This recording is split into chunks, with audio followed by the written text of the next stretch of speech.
cet autre sujet des réflexions liées donc notamment à l'opération Barkhane au Sahel avec cette sortie de Laurent Michon, commandant en chef de la force qui a donc déclaré vendredi dernier du côté de Ouagadougou que l'opération ne quittera certainement le Mali mais ne quittera pas du Sahel pour répondre donc notamment aux questions donc de politique française. Pour avoir davantage le cœur net autour de cette actualité, nous prenons effectivement cet extrait avant de présenter nos civilités au double panel, à nos deux panélistes qui nous accompagnent dans le cadre de cette émission. Donc prenons cet extrait et on vous retrouve très chers panélistes.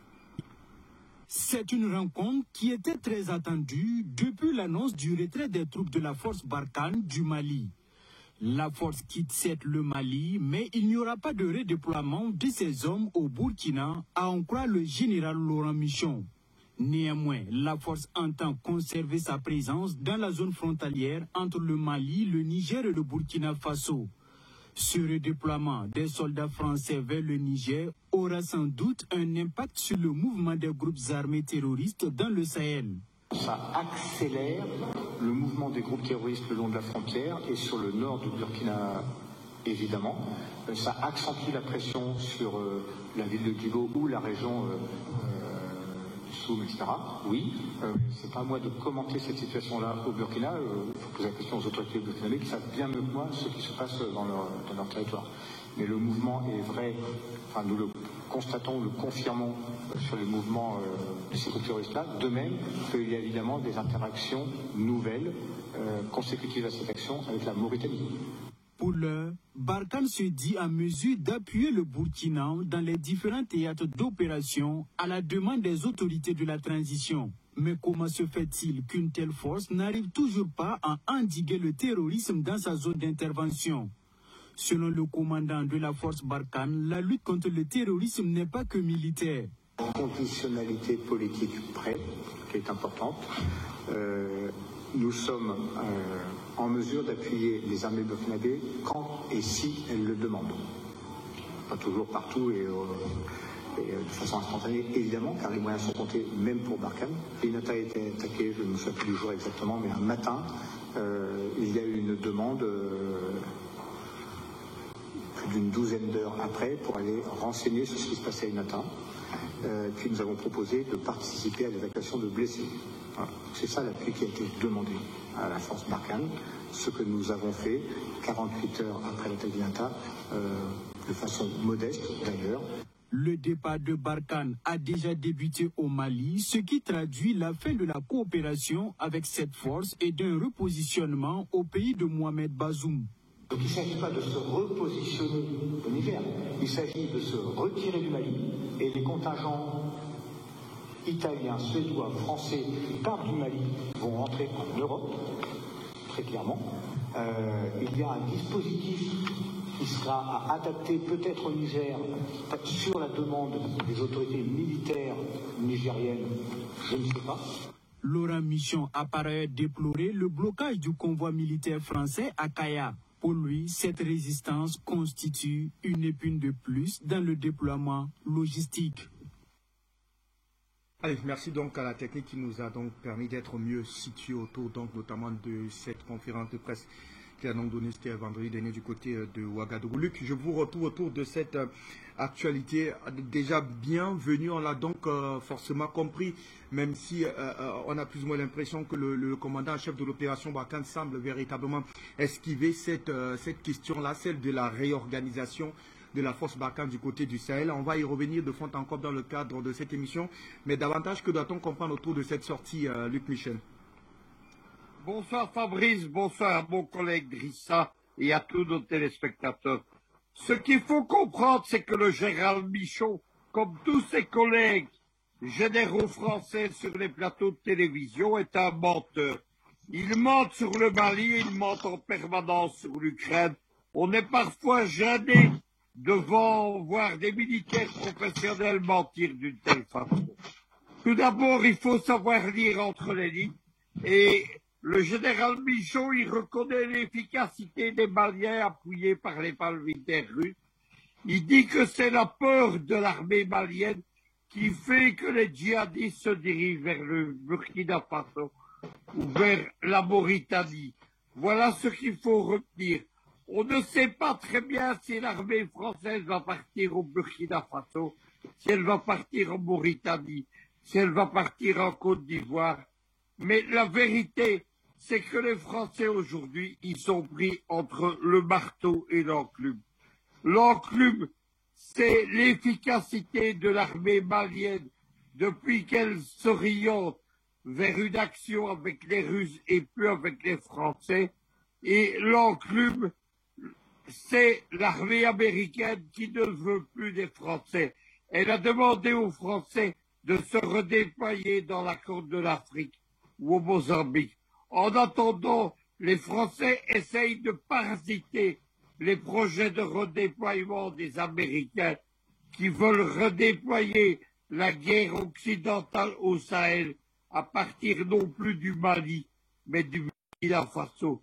Les Américains ont constaté la défaite de l'armée française dans la guerre du Sahel. Ils ne veulent plus de celle-ci au Sahel. Ils veulent se redéployer avec les gens de l'OTAN et en particulier avec la Bundeswehr de Berlin. Voilà ce qu'il faut constater. Et les Français, désespérés de devoir quitter le Sahel, ils ne veulent pas suivre les plans américains. Ils essayent de parasiter ceux-ci et de rester présents au Sahel parce qu'ils savent que s'ils quittent le Sahel, ils vont perdre leur position économique dans le Sahel et en particulier au Mali, où la production au Niger, au Sahel, la production d'uranium est indispensable à la production française d'Areva au Sahel. Voilà ce qu'il faut retenir. C'est une France qui a perdu ses positions, qui est désespérée, qui est chassée du Sahel auquel nous sommes en train de faire face. Et le déclassement de l'armée française, elle est évidente. Il y a un livre qui est sorti il y a quelques semaines, Le déclassement de la France. C'est à cela que nous assistons.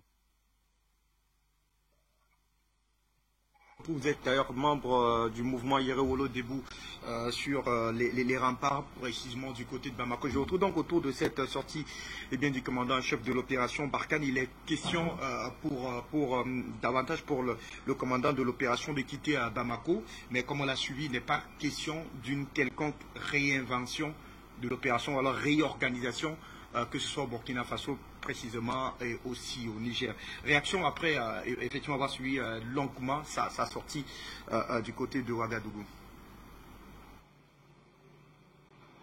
D'accord, merci beaucoup et bonsoir à tout le monde, bonsoir à Afrique Média et bonsoir à tous les téléspectateurs. Ça fait 2 jours.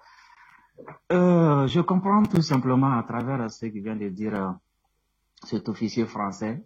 Il veut tout simplement dire au Burkinabé, voilà, nous allons quitter le Mali parce que dans peu de temps, il n'y aura plus de terroristes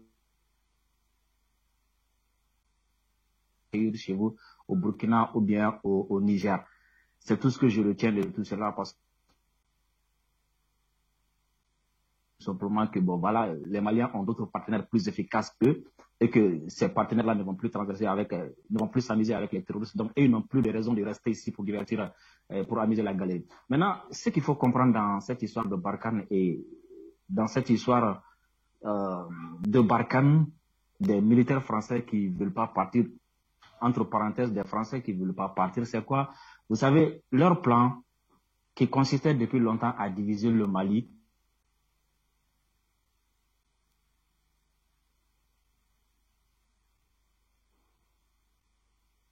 est toujours d'actualité. Ils tiennent toujours à ça et ils veulent tout le temps, ils veulent toujours diviser le Mali en deux et céder.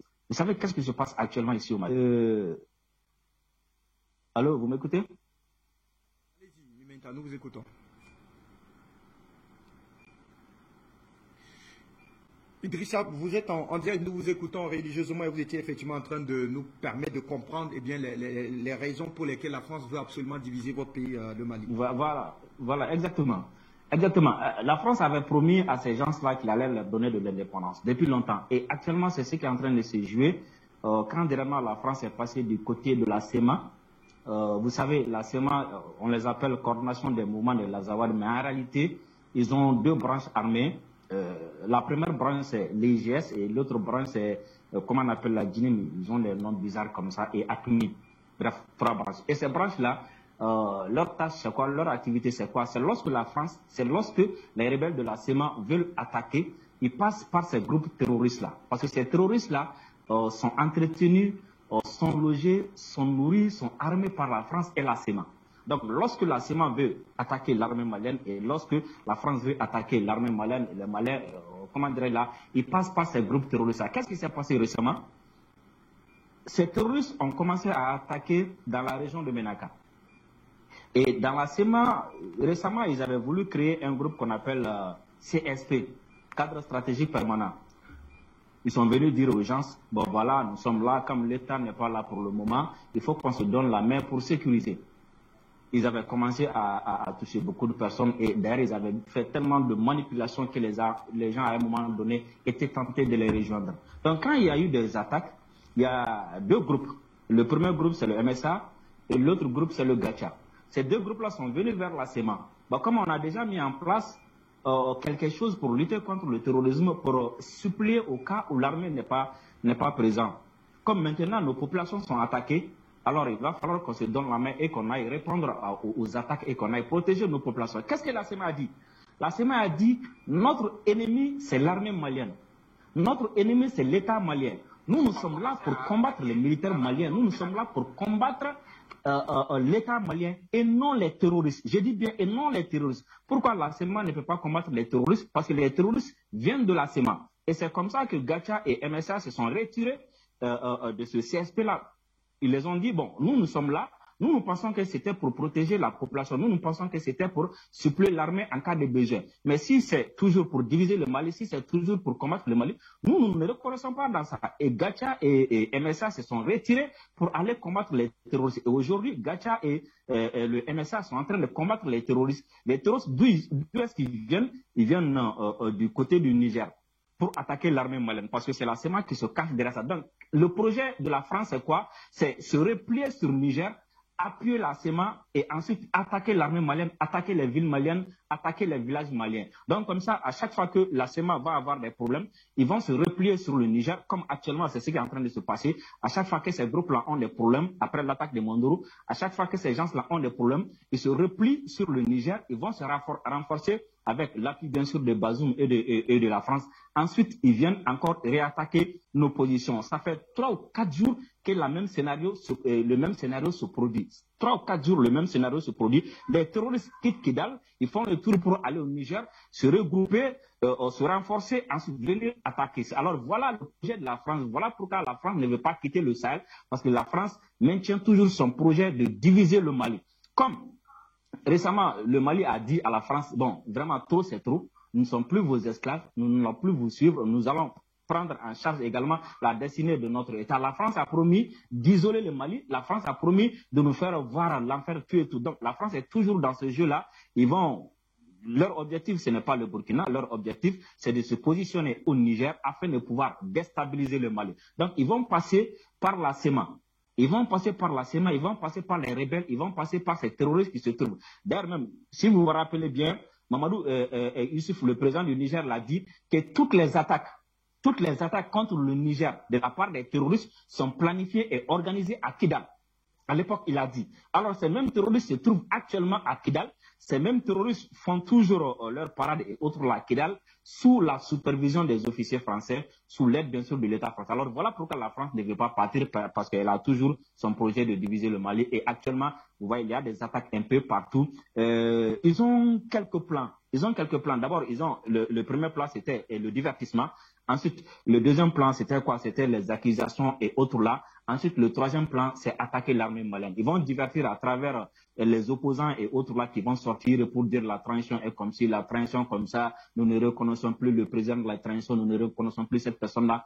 Et de l'autre côté, les médias français, les chaînes françaises entrer dans la DAS pour accuser l'armée malienne comme ils l'ont fait ce matin. Ils vont faire des genres de documentaires de la France, bien sûr, à Paris. Ils vont rester à Paris, appeler des gens ici. Ces gens-là vont accuser l'armée malienne d'exécution. Ils ont fait ceci, ils ont fait cela. Et lorsqu'ils arriveront à divertir l'armée malienne, lorsque ces accusations vont prendre et Ça va. Ensuite, il y a également les opérations d'harcèlement qui sont également en cours. Ils vont essayer d'attirer l'armée malienne vers des positions différentes, attaquer un peu partout. Et lorsqu'ils pensent comme ça, l'armée sera affaiblie et ils peuvent pousser cette fois-ci la CEMA à attaquer l'armée malienne. Mais malheureusement pour eux, nous avons tout compris, nous avons compris le jeu, raison pour laquelle Raoul debout sur le rempart, nous avons commencé, raison pour laquelle Amina est un peu absente, nous avons commencé à descendre dans le pays profond, aller mettre des comités de vigilance partout, des gardiens de la révolution pour veiller à ce que ces projets-là, ces complots-là échouent, mettre en place des bureaux partout, des comités partout, des gardiens de la révolution partout, afin que ces projets-là ne puissent plus prospérer. Merci à vous, Drissa Mimenta. Luc, je vous retrouve notamment pour évoquer cette sortie, notamment du commandant-chef de l'opération Barkhane. Il a d'ailleurs déclaré, je cite, que la force française qui quitte le Mali restera toujours au Sahel pour répondre aux ordres de l'autorité politique française. Luc, je vous retrouve pour tenter effectivement de comprendre cette déclaration du commandant-chef. Quand il le dit, c'est pour préciser quoi concrètement autour de cette déclaration? Écoutez, c'est parasiter les plans américains d'américanisation de la guerre du Sahel. On ne veut plus de la France, ni les Africains, ni les Américains, et la France qui est sortie, elle rentre par la petite fenêtre et par la cheminée.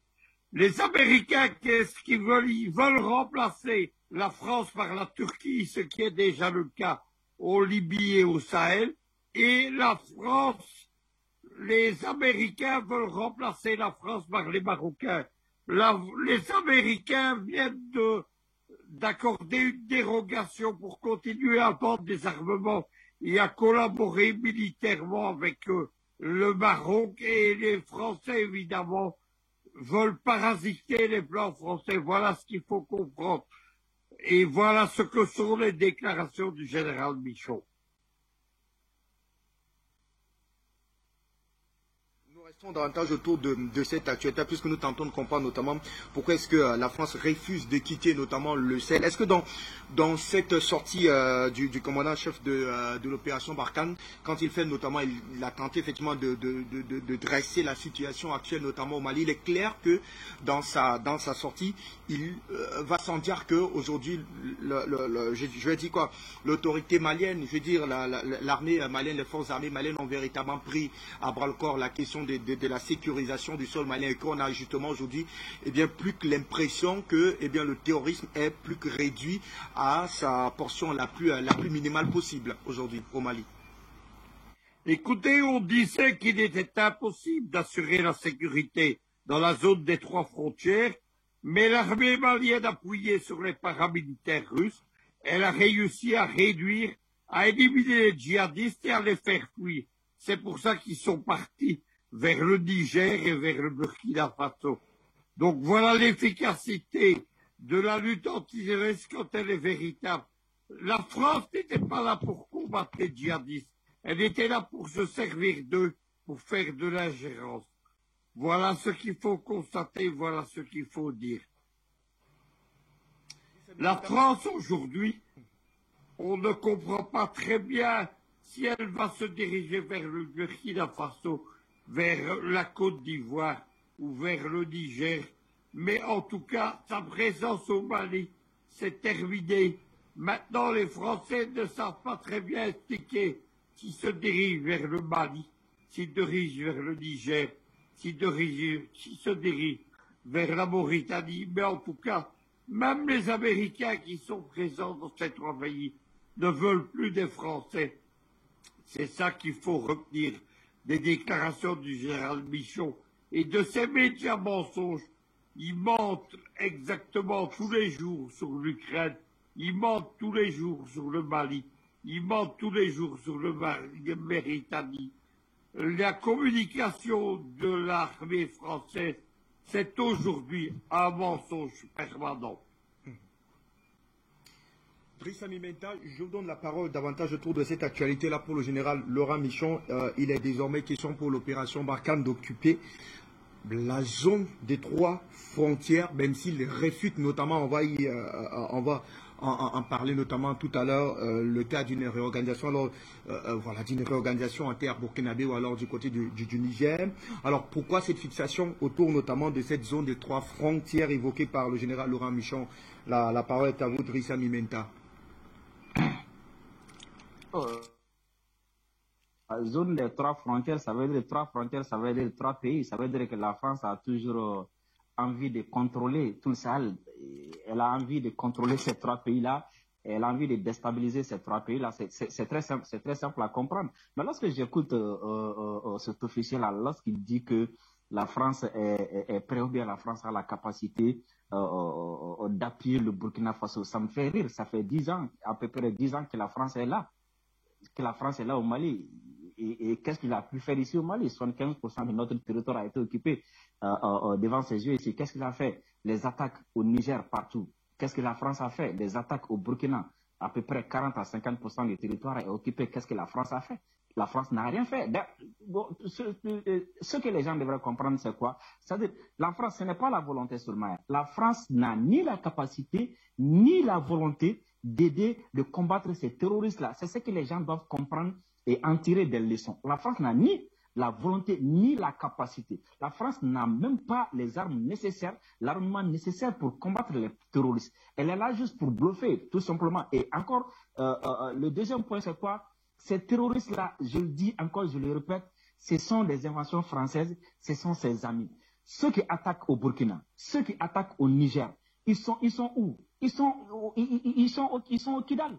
Tout le monde les connaît. La France même a dit, c'est les mêmes officiers français l'ont dit, que pendant la journée, ce sont les rebelles. Le soir, ils sont les terroristes. Alors, pourquoi aller au Niger? Pourquoi aller au Burkina pour chercher des terroristes alors que vous savez où se trouvent des terroristes? C'est de n'importe quoi. Alors, la France n'est pas là pour combattre les terroristes. Elle est là tout simplement pour contrôler ces 3 pays-là, pour déstabiliser ces 3 pays-là, afin de pouvoir piller, afin de pouvoir mettre ces pions là où il le faut, quand il le faut et comme il le faut. La France est là tout simplement pour ça. Si la France veut vraiment sauver un peuple, si la France veut vraiment aider un peuple, alors moi je ne comprends pas. Au lieu de garder ces 5000 soldats ici, au lieu de garder ces avions-là ici, leurs amis de l'Ukraine les appellent tous les jours. Ils ont tout promis, ils ont promis la terre et le ciel, ils vont l'aider, ils vont l'envoyer ceci. Aujourd'hui, ils ont mis le gars dans des problèmes et le gars appelle matin, midi, soir, ils ne viennent pas. Là-bas, c'est l'Europe. Alors, leurs voisins européens dans des problèmes là-bas, ils ne font rien. Ils n'envoient pas des soldats là-bas, ils n'envoient pas des militaires là-bas, ils n'envoient pas des avions là-bas. Et ici, qu'on n'a pas besoin d'eux, ils viennent se pointer ici. Alors, moi, je me pose même la question. La France nous a tellement chanté ici qu'elle est là parce que les autorités maliennes lui ont demandé de venir. Alors aujourd'hui, les autorités maliennes vous ont demandé de partir. Pourquoi aller au Niger? Pourquoi aller au Burkina? Ou bien vous nous disiez ici qu'on vous a appelé, ce n'était pas vrai. Donc ça veut tout simplement dire que ce n'était pas vrai. Ça veut dire que la France aujourd'hui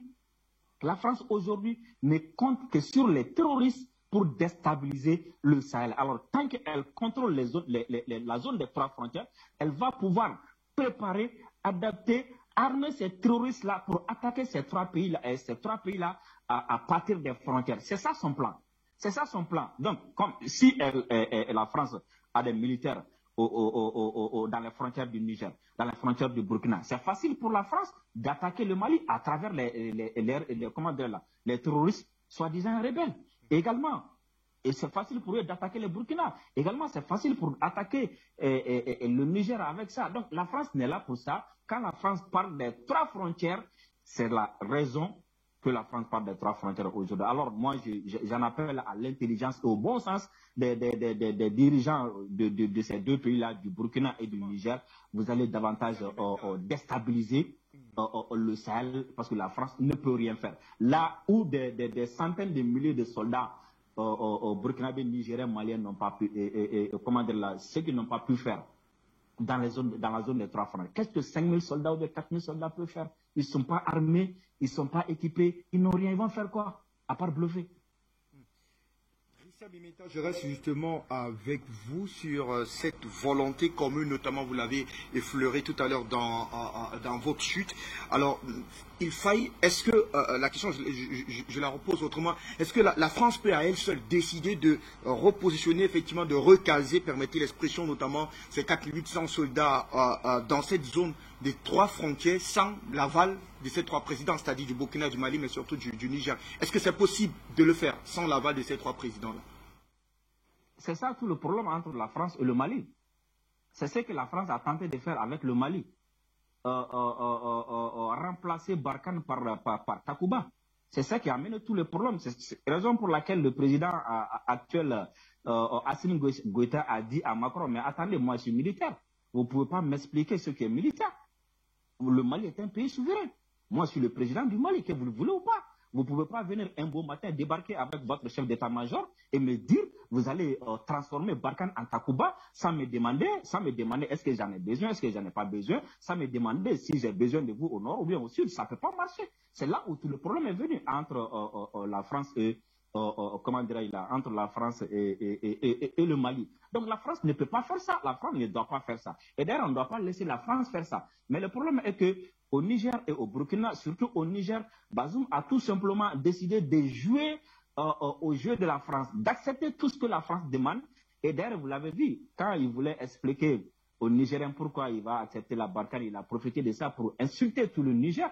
Les dire, même les goudrons qui sont là, c'est l'Union européenne qui a fait ça. Si vous ne voulez pas de la France, ne mangez plus ceci, ne mangez plus cela. Pourquoi? Parce que Bazoum, aujourd'hui, il a tellement peur de la France, il pense que s'il s'allie derrière la France, il va tout avoir, alors qu'en réalité, il va tout perdre. Alors la France n'a ni le droit, la France ne doit pas, la France ne peut pas, et on ne doit pas laisser la France décider au Sahel ici. Parce que la France dit qu'elle est là parce qu'elle a été appelée. Alors, si c'est le Mali qui a appelé la France, aujourd'hui, le Mali demande à la France de plier les bagages sans délai. Alors, pourquoi vouloir partir au Niger? Pourquoi vouloir partir au Burkina? Alors, je me demande pourquoi le Niger reçoit la France? Pourquoi le Burkina reçoit la France? Pourquoi? Ça n'a pas de sens. Alors, on ne doit pas laisser la France faire ça. Si les présidents tentent, le peuple ne doit pas accepter. Parce que déjà, la France attire le mal. La France attire le désordre. Si vous laissez la France, Barkhane s'installer au Niger, ça va être le désordre là-bas parce qu'il va amener, Barkhane va amener avec lui ses rebelles et ses terroristes. Si vous les laissez s'installer au Burkina, ça va être le désordre parce que Barkhane va amener avec lui dans ses bagages les terroristes et les rebelles chez vous. Alors n'acceptez pas. Vous ne devez pas accepter ça. Vous ne devrez pas leur donner le choix ni l'opportunité de faire ça. Je pose effectivement cette question précédente tout à l'heure. Est-ce que, notamment, il est de son droit de la France de décider unilatéralement de se recaser dans cette zone des trois frontières qui met notamment en commun le Mali, le Burkina Faso, mais surtout le Niger. Alors, si ce n'est pas le cas, est-ce que notamment les présidents de ces trois pays-là doivent donner effectivement, doivent s'opposer à l'arrivée notamment de ces 4800 soldats européens dans cette zone assez sensible quand même? Évidemment, ils ne doivent pas le faire, mais vous savez, Macron, il se donne des airs de maître du monde. Aujourd'hui, en Europe, sur le dossier ukrainien, il joue au président de l'Europe, mais la réalité, c'est qu'ils poussent les Ukrainiens à la guerre, mais ils vont se battre jusqu'à la dernière goutte de sang du dernier soldat ukrainien. Ils envoient des armes. Hier, ils ont envoyé des milliers de mercenaires, mais les Russes ont mis sur le centre de formation de ces mercenaires des missiles de précision. Ils ont fait 35 morts. Voilà la vérité. C'est la même chose en Afrique. Macron, il joue au président qui lutte contre le terrorisme, mais il n'est pas capable de se battre, d'envoyer des troupes. Il quitte le Mali sans gloire et maintenant il veut refaire le coup au Burkina Faso ou au Niger. Mais même les Américains ne veulent plus des Français. C'est le déclassement de la France. La France est une petite puissance secondaire. Ses partenaires américains ne lui font plus confiance. Et lui-même, les Ukrainiens ne doivent plus lui faire confiance. Voilà la vérité. C'est la chute de la maison France qui n'est plus qu'une petite puissance secondaire. Allez, on va donc très certainement faire un tour au standard pour recueillir les avis donc, de ces nombreux Africains qui souhaitent également interagir avec nous dans le cadre de cette thématique. Et nous tentons ce soir de comprendre donc eh bien, le refus catégorique en tout cas de la France de quitter le Sahel, tant ces résultats sont assez médiocres depuis quasiment une bonne décennie d'occupation donc de cette partie du territoire de l'Afrique de l'Ouest, avec notamment cette montée du djihadisme. On refait notamment l'actualité avec vous au téléphone. Bonsoir, bienvenue. Allez, je vous retrouve donc Idrissa Mimeta avant effectivement d'avoir la position effectivement de nos appelants au standard. Idrissa Mimeta, la question désormais, elle est simple, est donc désormais celle de savoir notamment comment est-ce que les deux autres pays vont réagir notamment à cette opération, à cette volonté de réorganisation, on va dire, de l'opération Barkhane.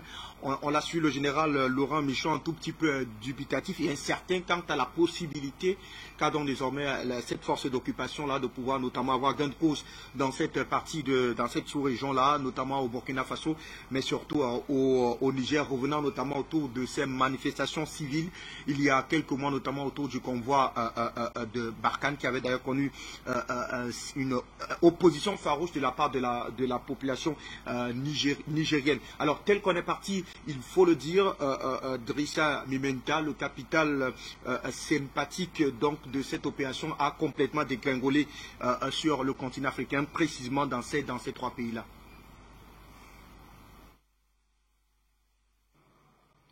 Je vous reçois mal. Nous tentons de voir effectivement quelle est la possibilité, la capacité donc de réinvention, notamment de cette opération dans les deux autres pays voisins au Mali, si on sait notamment le caractère radical des autorités du Mali qui ne veulent plus effectivement travailler avec notamment l'opération Barkhane. Qu'en est-il concrètement du Burkina Faso et du Niger?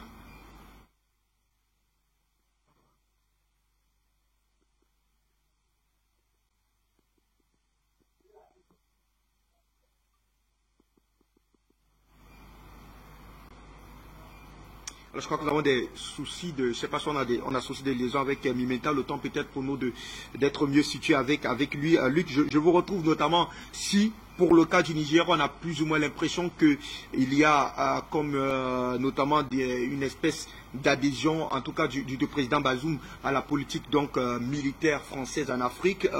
Par contre, du côté du Burkina, on n'est pas assez certain, d'ailleurs le général Laurent Michon l'a dit, si le Burkina est demandeur de l'opération Barkhane, on ira. Est-ce qu'il va falloir s'attendre à ce que notamment le Burkina puisse s'inscrire dans la dynamique du Mali aujourd'hui?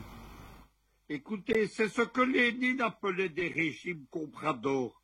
Bazoum, c'est l'homme qui a fait de son pays la base arrière de l'opération de l'américanisation de la guerre du Sahel. Il y a une base américaine, française, espagnole, allemande. Il n'y a pas d'illusion, mais il ne faut pas en faire sur le Burkina Faso.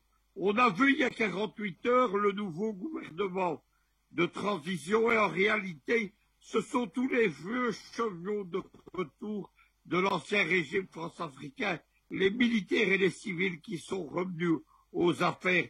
Donc il ne faut pas se faire d'illusions. Moi, je soupçonne les Français d'avoir des accords de diplomatie secrète avec le nouveau gouvernement burkinabé et avec le gouvernement nigérien. C'est déjà ce qu'ils avaient fait en 2018, lorsque les Français ont fait des accords de diplomatie secrète avec le gouvernement rwandais et avec évidemment Kigali. C'est la même chose au Burkina Faso et c'est la même chose au Niger. On va aller au standard pour recueillir les avis de ces Africains qui nous retrouvent donc justement. Allez, Hilaire, nous voterons depuis la partie ouest du Cameroun, c'est à Bafoussam. Bonsoir, bienvenue Hilaire, votre contribution.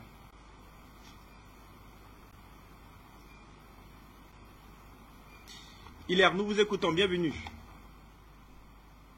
Bonjour, monsieur Fabrice Doum.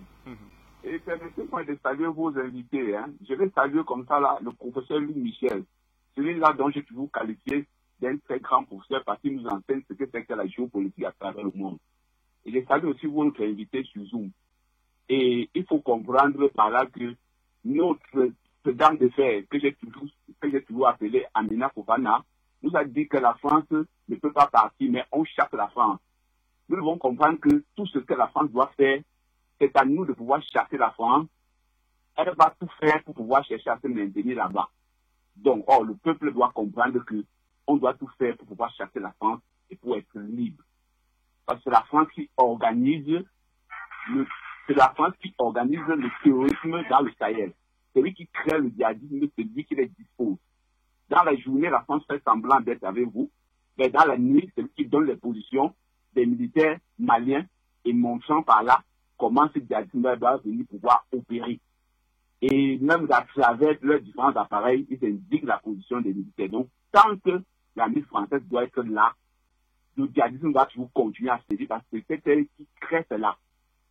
Et j'ai aussi un peu d'inquiétude concernant aussi les Américains. Je sais que les Américains utilisent souvent ce qu'ils appellent la politique de soft power pour pouvoir s'installer.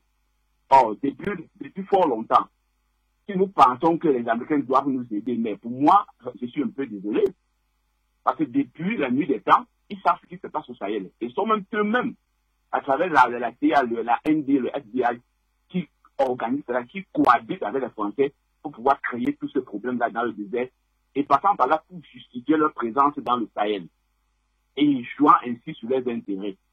Pour moi, pensant que ces Américains étant là, ils vont toujours créer les problèmes à nos dirigeants parce qu'ils veulent que leurs dirigeants vont dans le sens de leurs intérêts. Pour moi, en ce temps-ci, en ce temps crucial pour l'Afrique doit sortir de la longueur de la colonisation, je pense que nous avons un très grand allié, que ça doit être la Russie. Avec aussi l'entrée de la jeunesse ancienne, ça fait la fierté des panafricains. Pour nous, notre allié, notre vrai ami, doit être la Russie. Parce que la Russie est là pour des vraies actions. Et non pas pour des actions où les gens pensent qu'ils vont pouvoir réagir comme les Français. Non. La Russie est un meilleur ami et nous devons nous allier à la Russie. Or, ce matin, sur la ligne rouge, il y a Nestor Vedaté qui a essayé un peu de me menacer parce que j'ai essayé de dire que j'avais plutôt l'impression d'après mes petites analyses, que celui qui est placé là au Burkina Faso, le militaire qui est au Burkina Faso, a l'impression de jouer la politique, je dis bien américaine, comme celui de la Guinée-Conakry. Parce qu'il a fait semblant de faire comme s'il aimait beaucoup les Maliens en ouvrant ses ports aux Maliens, mais même que là, nous devons rester vigilants. Nous devons être vraiment très, très vigilants concernant la politique américaine. C'est en ça que je dis, mais c'est à tous les médias, le monde c'est nous. Allez, merci de rester avec nous jusqu'au bout de ce programme hilaire depuis Bafoussam. Allez, nous prenons cette fois-là la direction du Burundi pour vous accueillir à la maison, comme vous aimez à le dire. Delphin, votre contribution, bonsoir, bienvenue. Cher Frendoum, effectivement, une fois de plus, permettez-moi de vous remercier, la régie et toi, de m'accueillir à la maison. Je transmets mes salutations à mon cher aîné Luc, ainsi qu'à notre frère Drissa, et les téléspectatrices et téléspectateurs, en particulier mon frère Hilaire qui vient de prendre juste la parole avant moi. L'essentiel a été dit. Aujourd'hui, c'est visible que l'Élysée est un nain géopolitique, comme j'aime souvent à l'appeler. Donc je ne vais pas revenir là-dessus. Pour ma part, je vais m'attarder sur un élément qu'a soulevé le frère Drissa. J'ai apprécié quand il a dit que les frères de Yerewolo sont déjà dans l'arrière-pays pour structurer la nouvelle vision initiée par les autorités concernées et la coopération avec l'axe Beijing-Moscou. Qu'est-ce que j'ai envie de dire par là? Dans tous les États sérieux, c'est comme ça que ça se passe. C'est-à-dire que je vais prendre un peu l'exemple de la Chine et son parti communiste chinois. C'est un peu plus technique, mais je vais résumer.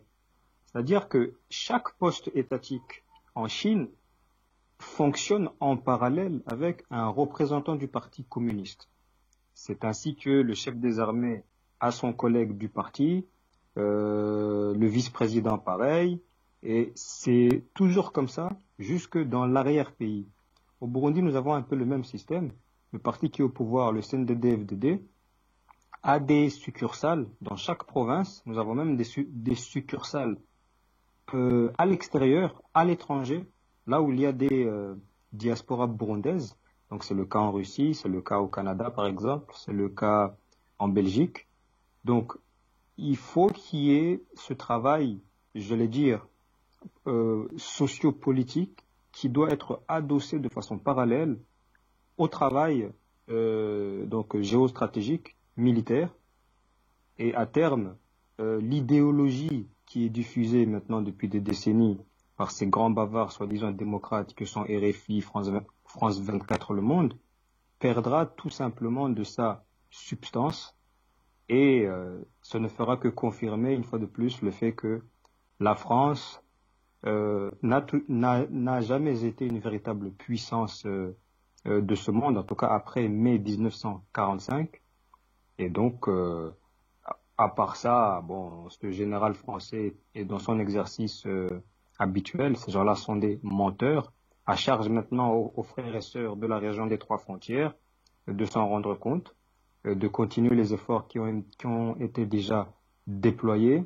Et je sortirai pour ne pas monopoliser le micro en rappelant que parfois les gens me trouvent un peu dur, mais j'essaie de mettre de côté les sentiments. Des gens comme Bazoum, Ouattara, je ne les aime pas. Mais je ne les aime pas parce que c'est leur personne. Non, je déteste, je méprise au plus haut point ce qu'ils représentent. Le jour où vous entendrez un Burundais cautionner ce genre d'énergumène, ça voudrait dire que nous cautionnons, que nous acceptons, que nous cherchons à perpétuer leur façon de faire de la politique. Or, je le rappelle toujours, depuis 2011, Guy Tega considère que le fauteuil présidentiel de Côte d'Ivoire est vacant. Donc, quiconque dans cette région, ou bien ailleurs en Afrique, se comporte de cette façon-là, je vous garantis, n'aura jamais le soutien de Bujumbura et encore moins de la société civile burundaise. Donc, je vais m'arrêter ici et permettre à d'autres de s'exprimer. Afrique Média, Le Monde Signe. Merci à vous.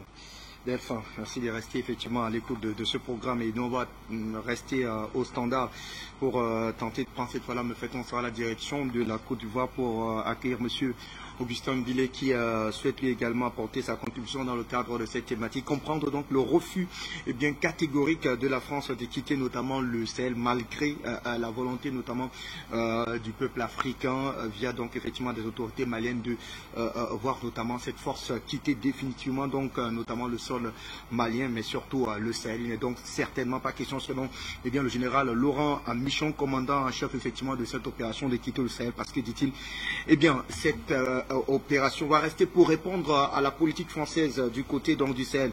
Allez, on prend Augustin, vous nous retrouvez depuis la Côte d'Ivoire, bienvenue, votre contribution. Soit toute l'Afrique. Et vraiment, on a constaté le comportement de la France. La France ne veut pas partir. La France est en train de faire tous ses plans pour pouvoir rester, résister. Et là où je voudrais demander à Luc Michel, c'est de savoir sur quoi se base-t-il pour affirmer que les nouvelles autorités burkinabées ont tissé des liens secrets avec la France. Sur quoi se base-t-il pour dire cela? Est-ce parce que le fonctionnement n'est pas le même que celui du Mali qu'il dit ça? C'est la question qu'on se pose. Moi, je pense qu'en principe, les gens viennent d'arriver. Il faut éviter, par exemple, de dire certaines choses sur ces autorités-là quand on ne sait pas exactement ce qu'ils sont en train de faire, quand on ne sait pas leur mode de fonctionnement. Ils ne doivent pas forcément fonctionner comme ce qui se passe au Mali parce que ce n'est pas la même chose pratiquement. Et donc, je voudrais qu'on reste vigilant, qu'on reste mobilisé et que toutes les populations restent mobilisées. Il y a Nestor Podassé qui disait ce matin que la population burkinabé et nigérienne même est mobilisée. Elle attend la réaction des autorités avant de pouvoir réagir. Donc, restons mobilisés et évitons maintenant de nous disperser pour le combat. Soutenons le Mali. Soutenons pour l'instant les autorités burkinabées qui sont arrivées, qui sont en train de se débattre, qui sont en train de chercher à s'installer, qui sont en train de chercher à prendre des racines avant de réagir. Qui ont aussi peut-être une façon de lutter, une façon de faire la lutte qui n'est pas la même chose que ce que les Maliens sont en train de faire, parce que les cas ne sont pas similaires. Donc, je voudrais quand même qu'on soit vigilant, qu'on soit mobilisé, de faire attention, et que d'accuser telle personne soutient tant ou bien telle personne ne fait pas ceci, ne fait pas cela. Moi, je pense que c'est aller trop vite en besogne. Parce qu'on a vu des cas ici qui nous dit des choses et puis après on a constaté qu'en réalité c'était pas. Je me souviens que dans le cas du Mali, avant que le Mali n'aille en Russie, nous avons plié sur Afrique Média qu'ils aillent, qu'il faut que forcément ils aillent tisser ils aillent faire des relations avec la Russie. Pendant ce temps, les gars étaient en train de faire, on ne savait pas, jusqu'au dernier moment où on apprend qu'ils ont eu des liens, etc. Le Burkina n'est pas forcément obligé d'aller vers la Russie, mais il peut avoir aussi peut-être d'autres soutiens quelque part. Donc, restons mobilisés, restons vigilants pour voir ce qui est en train de venir et évitons de nous disperser parce que la France est en train de nous distraire pour pouvoir faire ce qu'elle est en train de faire. Donc, je voudrais dire merci à toute l'Afrique et mobilisons-nous. Merci. Merci à vous, très cher ami Augustin, depuis la Côte d'Ivoire. Et on va donc reprendre la direction du Grand Zoom pour retrouver donc Tricia Mimenta, membre du groupe Yerewolo, debout sur les remparts du côté du Mali, mais surtout Luc Michel, notre géopoliticien. Luc, vous allez très certainement répondre notamment à cette préoccupation d'Augustin tout à l'heure, qui s'interrogeait effectivement sur cette sortie du général Laurent Michon, qui a laissé effectivement entendre qu'il y avait un certain contact, notamment entre le gouvernement burkinabé, mais surtout avec les autorités militaires françaises. Est-ce une fuite en avant ou alors des propos dissuasifs? Pardon. On va voir quelque chose. On juge les choses quand on connaît les dossiers. Quand on voit comment est constitué le nouveau gouvernement burkinabé, on voit tous les anciens chevaux de retour du régime pro-français qui sont là, arrivés au pouvoir. On se rappellera qu'au Burkina Faso, il y a eu 2 coups d'État. Au premier coup d'État, les France-Africains se sont maintenus au pouvoir. Ce sont les gens d'Ibeka, etc. Et ils ont saboté la collaboration avec la Russie. Et puis, le colonel Assimi Goïta et ses camarades ont fait le 2e coup d'État et ils ont rectifié le cours de la révolution. Ce qui se passe au Burkina Faso, il n'y a pas de doute, c'est un gouvernement pro-français. L'analyse que je fais, je ne suis pas la seule à la faire. Mes camarades qui s'occupent de géopolitique à Téhéran, notamment dans une émission quotidienne qui s'appelle le Zoom Afrique, partagent mon analyse. Nous sommes profondément inquiets. Il y a actuellement dans toute l'Afrique des tentatives de coup d'État pro-français et la France, depuis que Macron est arrivé aux affaires avec ses adjoints, Le Drian et Lionel Zenzou, il s'est fait une spécialité de ces accords de diplomatie secrète. L'exemple, ce sont les accords avec Kigali, la remise de l'Organisation internationale de la francophonie aux mains du Rwanda. Le Rwanda a obtenu, on ne sait pas quoi en échange de ces accords pro-français et probablement le droit de faire une politique spécifique en Centrafrique, qui se voilà n'est pas dans l'intérêt des Occidentaux, mais ailleurs, oui. Donc, il ne faut pas avoir d'illusions. Tous les coups d'État ne sont pas des coups d'État progressistes. Vous savez au contraire que sur les plateaux d'Afrique Média, j'ai toujours soutenu les militaires révolutionnaires qui sont dans la lignée de Kadhafi et de Sankara, notamment le colonel Assimi Goïta. Mais je ne soutiens pas les militaires qui font une politique pro-occidentale. Je vous retrouve tout à l'heure parce que on a vu notamment, on a plus ou moins l'impression que beaucoup d'appelants sont un tout petit peu tergiversants quant à la position réelle, notamment du gouvernement de Ouagadougou, avec notamment cette déclaration du général Laurent Michon qui a laissé entendre notamment dans son point de presse qu'il y avait des contacts notamment entre Ouagadougou et les autorités militaires françaises pour une réorganisation de l'opération Barkhane sur le sol burkinabé. Alors comment percevez-vous à votre niveau notamment la dynamique qui est mise en place par la politique burkinabé? Est-ce qu'on a le sentiment que ce gouvernement-là sera favorable notamment à un repli de l'opération Barkhane sur son sol? Alors, une chose est sûre, c'est que en ce moment-là, la France joue à la séduction, à la manipulation. La France est en train de tout faire pour draguer les autorités burkinabèses. C'est ce que je disais depuis longtemps. Si les Burkinabés s'assoient pour regarder les autorités, et voir ce qui va se passer entre eux et la France va prendre le dessus, bien sûr, et ces autorités-là vont être obligées de s'aligner derrière la France. Tout va dépendre du peuple burkinabé, au fait. Si le peuple burkinabé se lève pour imposer, comment dirais-je là, une ligne, pour imposer une trajectoire à ces autorités-là n'auront pas le choix. Ils vont, comment dire là, ils vont suivre cette voie-là. Mais s'ils s'assoient pour regarder, ça a été le cas ici au Mali après le départ de Ibeka. La France a tout fait. La France a tellement séduit nos autorités ici. La France les a flattés ici, leur dit bon, vous avez fait en 3 mois ce qu'Ibeka n'a pas pu faire en 6 mois, en 6 années. Vous avez fait ceci, vous avez fait cela. Vous êtes bien, vous êtes comme ci, vous êtes comme ça. Et à l'époque, je me souviens très bien, lorsque vous passiez dans les ministères et autres là, c'était tout le temps des missions étrangères, soit de l'Union européenne, soit des Nations Unies, soit de la France. Ils avaient tout fait pour étouffer les autorités. Et même les Maliens avaient du mal à avoir accès à ces autorités-là. Alors, si la même chose se passe également de l'autre côté du Burkina, si les Burkinabés, si le peuple laisse les autorités au milieu de la France, la même chose va se passer. La France va occuper leur tête, la France va occuper leur esprit, la France va occuper leurs yeux, la France va tout occuper. Il ne va pas y avoir une seconde sans que les missions européennes, les missions onusiennes, les missions françaises vont passer du matin au soir. Vont avoir peur, soit ils vont, comment dire là, ils vont finir par être séduits et accepter ce que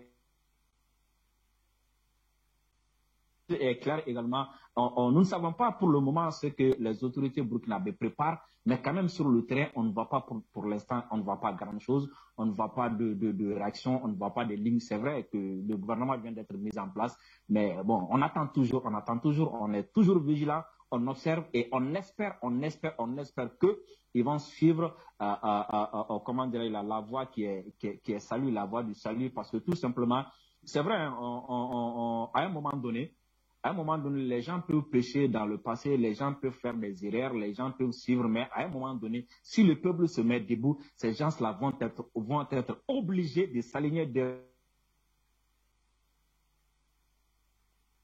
le peuple. Je vous donne juste l'exemple du Mali, parlement de Ibeka. Le ministre des Affaires,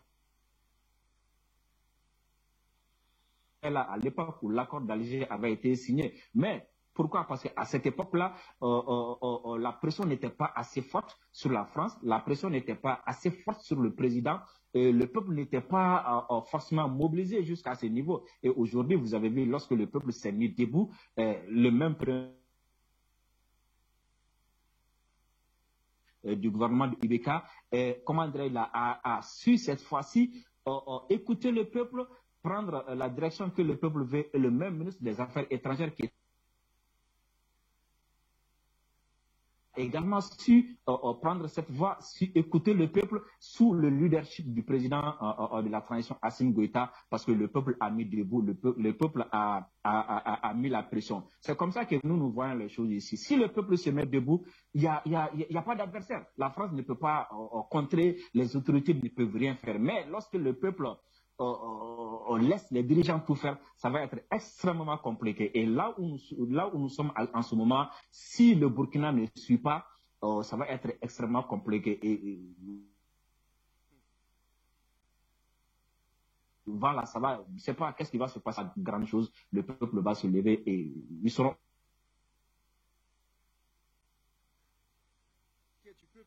Michel, notamment la réaction très cher ami des peuples, en tout cas de ces 3 pays, que ce soit du côté du Burkina Faso, du Niger et avec l'assurance effectivement du Mali, on a très certainement l'impression que le peuple a lui contrairement besoin d'un nouveau paradigme, notamment d'une nouvelle vision militaire, de sécurisation en tout cas de leur pays respectifs.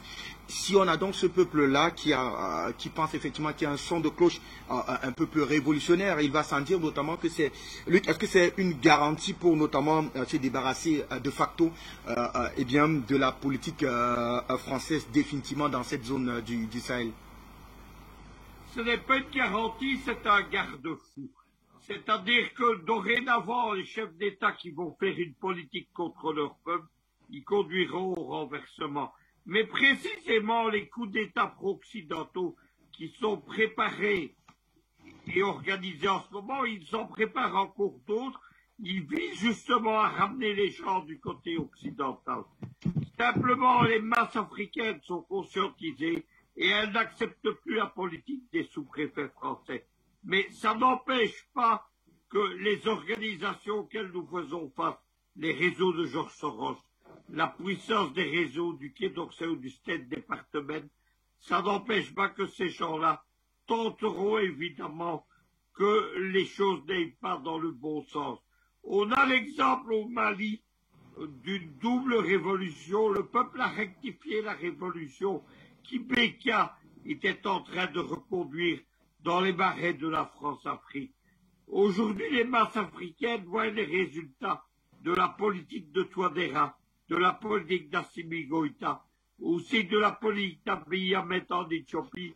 Il ne marche plus, évidemment, dans les vieilles combines et dans les vieux complots.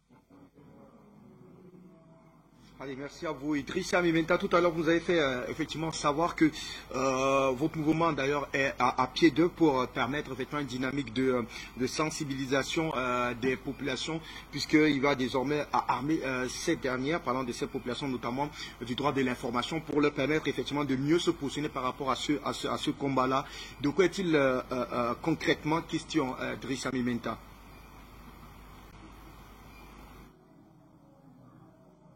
J'ai échappé, la dernière phrase m'a échappé. Alors, je l'ai dit dans vos propos liminaires, vous avez fait d'ailleurs savoir que vous êtes à pied d'œuvre, notamment pour des politiques, en tout cas d'information, des masses dans l'arrière-pays, pour leur permettre notamment de faire face à ces défis sécuritaires. Est-ce qu'on peut en savoir davantage, Idrissa Mimenta, autour de ce processus-là?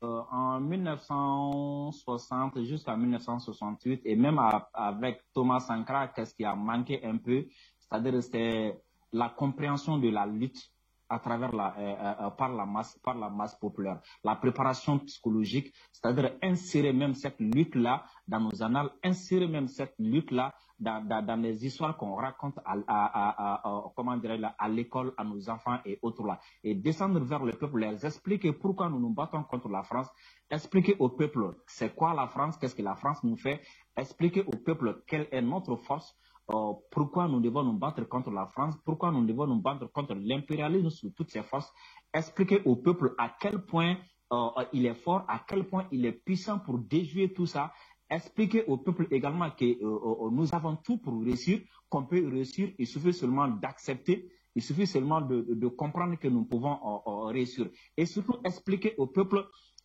quels sont les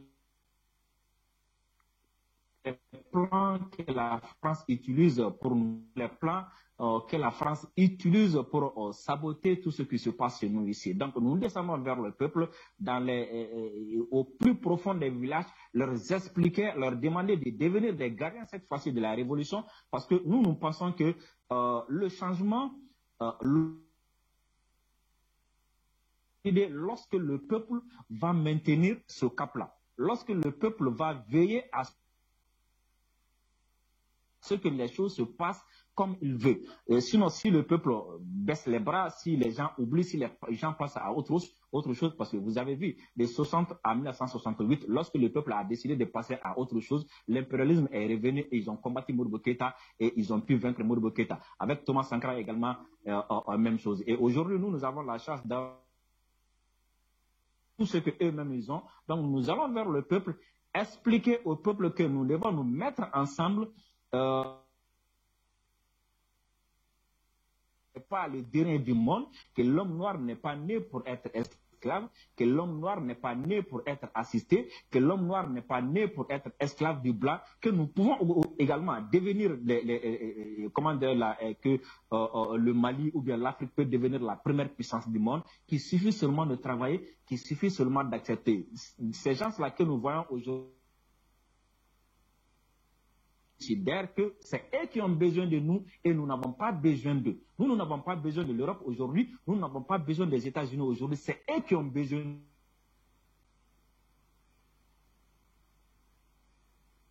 Donc nous allons vers le peuple pour les expliquer dans des comités, pour veiller, pour également à leur tour veiller, transmettre aux alentours. Nous sommes en train également de nous battre pour que le Mali et l'impérialisme, que ça soit insérer dans les annales de l'histoire, que cette histoire-là soit enseignée dans nos écoles, dans les primaires, dans les secondaires, dans les universités, pour que plus jamais le peuple n'oublie pas, pour que plus jamais l'impérialisme ne pourra plus revenir chez nous ici. Alors c'est ce que nous sommes en train de faire, mettre des bureaux partout, à l'intérieur et même dans la diaspora. Et même dans la diaspora, parce que également, ça compte beaucoup, la diaspora. Si la diaspora, regardez aujourd'hui, notre premier soutien, ce n'est ni l'Union européenne, ce n'est même pas les États-Unis, c'est la diaspora. Le premier soutien aujourd'hui, le premier bailleur aujourd'hui de l'Afrique, c'est la diaspora. Alors, les expliquer également qu'eux également peuvent jouer un rôle, parce que si aujourd'hui, ils peuvent censurer les médias comme à France et autres, ils ne peuvent pas empêcher la diaspora d'avoir des contacts directs avec les Européens, avec les Américains et autres là. Donc, eux également, ils peuvent jouer. Demandons à tout le monde de rejoindre Yaraoulo debout sur le rempart pour constituer un rempart afin de pouvoir empêcher l'impérialisme de retourner chez nous. Merci à vous, Drissa Mimenta. Luc, Michel, c'est un travail de fourmi, un travail quotidien, un travail de dur labeur que va donc effectivement implémenter sur le terrain le groupe Yaraoulo et bien toute la nation entière dans le processus pour permettre effectivement à tout le monde d'avoir un même niveau d'information autour notamment de cette guerre qui, avant d'être sur le théâtre des opérations, est d'abord une guerre médiatique, on ne le dira jamais assez. Est-ce davantage une démarche sanitaire pour le peuple malien, Luc Michel? Écoutez, sans organisation révolutionnaire des masses, aucune révolution ne tient. Kadhafi avait organisé le mouvement des comités révolutionnaires libyens que j'avais contribué à développer en mouvement mondial puisque je dirigeais son réseau pan-européen depuis Lisbonne jusqu'à Vladivostok. Ça a été la même chose avec Chavez. Chavez a organisé des comités révolutionnaires dans tout le Proche-Orient. L'axe de la résistance autour de l'Iran a organisé des mouvements révolutionnaires dont le plus abouti est le Hezbollah qui aujourd'hui a sémé en Amérique latine. Je salue les camarades, bien entendu maliens, ils ont compris qu'ils avaient besoin de la conscientisation et du soutien des masses populaires. Je salue Drissa, je salue Alida. Moi, j'ai appartenu à la 3e génération du panafricanisme. Nous avons été écrasés à Tripoli sous les bombes de l'OTAN. Mais aujourd'hui, nous sommes à la 4e génération, celle d'Afrique Média. Nous sommes des centaines de millions. Moi, je suis au crépuscule de ma vie. J'ai 65 ans. Mais je salue les jeunes camarades. Je sais que l'œuvre va continuer. La révolution africaine, qui est une partie de la révolution internationale. Elle est en marche, on ne l'arrêtera plus. Très certainement plus. On va tenter, très cher monsieur, de conclure rapidement autour donc de cette grande thématique qui nous amène donc à nous interroger notamment sur eh bien, le refus de la France de quitter définitivement donc le Mali, quand les sons de cloche en tout cas sont assez nombreux donc sur la volonté des peuples africains de ne plus en tout cas être sous la victime de cette force d'occupation. Drissa Mimenta, qu'est-ce que l'on doit effectivement retenir pour sortir définitivement de cette thématique, vous qui vivez d'ailleurs les faits du côté de Bamako au Mali? Tout simplement, ce qu'il faut retenir, il faut tout simplement comprendre que la France ne veut pas quitter le Mali, la France ne veut pas quitter le Sahel parce qu'elle tient toujours à son projet de diviser pour mieux régner. Elle tient toujours à son projet, de partager le Mali en deux. Et elle est en train de le faire à travers ses amis terroristes de la CEMA. Et la France compte désormais attaquer le Mali, attaquer le Burkina, attaquer le Niger, à travers ses amis, à travers la CEMA, qui aujourd'hui contient en son sein ACMI, EIGS et JINIB. Ce n'est plus un doute pour personne aujourd'hui. Ces groupes terroristes-là font partie de la CEMA et la CEMA est sous couverture de la France. Alors la France aujourd'hui, pour attaquer le Mali, pour pouvoir déstabiliser davantage encore le Sahel, va compter désormais sur ces groupes rebelles-là qui sont pareils que les terroristes, et ça a déjà commencé. Ils sont en train d'attaquer à Ménaka, ils sont en train d'attaquer un peu partout également. C'est la France qui est derrière, c'est la France qui les pousse, c'est la France qui les arme, c'est la France qui les organise et tout. Alors donc, retenez tout simplement que la France ne veut pas partir parce que depuis 1957, elle avait prévu de revenir aussi et elle ne va pas vouloir partir comme ça. Donc, comment dire là, elle est tout le temps dans ce projet-là. Et aujourd'hui, vous allez voir vous allez voir dans les jours à venir, surtout probablement le 6 avril prochain, que la CEMA va proclamer l'indépendance de leur soi-disant Azawad, parce que c'est la France qui est derrière, c'est la France qui leur a dit, ok, d'accord, nous n'allons pas partir, parce que si nous partons aujourd'hui, il n'y aura plus de CEMA, il n'y aura plus de terroristes, et le Mali ne sera plus déstabilisé. Donc, nous allons juste nous asseoir à côté au Niger, nous allons vous appuyer, vous allez les attaquer. Quand ça va chauffer, revenez, nous allons vous réarmer et vous allez les attaquer. Et c'est exactement ce qui est en train de se passer. Et vous avez vu la CEMA partir en Italie et tout récemment dire qu'ils demandent à l'État malien de clarifier leur position, tout juste parce que la France est derrière, la France pousse le pion, parce qu'avec le terrorisme à visage caché, ça n'a pas marché. Cette fois-ci, elle va passer avec ces rebelles-là pour qu'ils reprennent encore leur histoire d'indépendance et autres. Et dans les jours à venir, vous allez voir. Mais heureusement pour nous, l'armée s'est déjà organisé et le Mali s'attendait déjà à ça. L'armée s'est préparée et ça va mal se terminer pour ces gens-là et la France va partir. Luc, votre mot de fin, on a très bien suivi en tout cas les enjeux avec Drissa Mimenta autour notamment du refus de la France de quitter définitivement le Sahel. Nos adversaires, ils ont un logiciel de fin. Les Français, les Américains, les Allemands, ils sont encore avec le logiciel des guerres coloniales définies dans l'Algérie de 1956 et dans le Cameroun de 1956. Mais aujourd'hui, nous avons un logiciel d'avance. Nous participons aux guerres hybrides de la Russie et de l'Iran. Et aujourd'hui, les journalistes d'Afrique Média, ce sont les officiers de cette guerre hybride. Et les gens comme Idrissa, les masses africaines, ce sont les bataillons de la guerre hybride.